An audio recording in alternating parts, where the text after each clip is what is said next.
Tapi yang 200 bisa. Menteri Koperasi dan Usaha Kecil Menengah Anak Agung Gede Ngurah Puspayoga kembali melanjutkan safari kerjanya. Sabtu kemarin Puspayoga mengunjungi salah satu KUD Setiakawan Nangko Jajar di daerah Pasuruan, Jawa Timur yang menjadi koperasi peternakan sapi perah. Kedatangan Puspayoga guna bertemu dan melihat langsung perkembangan kelompok usaha sapi perah. Dari catatan KUD, populasi ternak yang ada di KUD KPSP berjumlah 17.000 yang mampu memproduksi susu sapi 72 hingga 74.000 per hari dengan pendapatan mencapai 12 hingga 13 miliar per 10 hari. Koperasi ini mampu menggerakkan perekonomian di wilayah sekitarnya.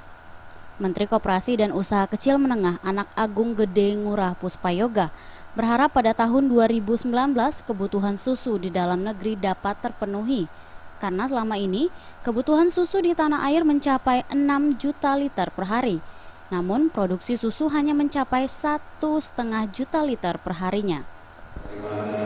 Ini mudah-mudahan ke depan harapan saya 2019-18 ya, ini Indonesia bisa memenuhi kebutuhan susunya secara mandiri. Sekarang pemerintah berapa? Bukan. Kebutuhan kita ada 6 juta liter. Selain usaha sapi perah, KUD Setiakawan juga memiliki usaha bunga kraisan dan buah paprika yang dikelola oleh petani sekitar untuk budidaya bunga kraisan sejak tahun 2000, mendapatkan varietas dari Belanda.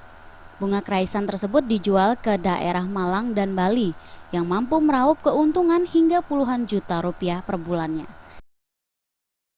Dari Pasuruan, Jawa Timur, Rudi Wijaya melaporkan.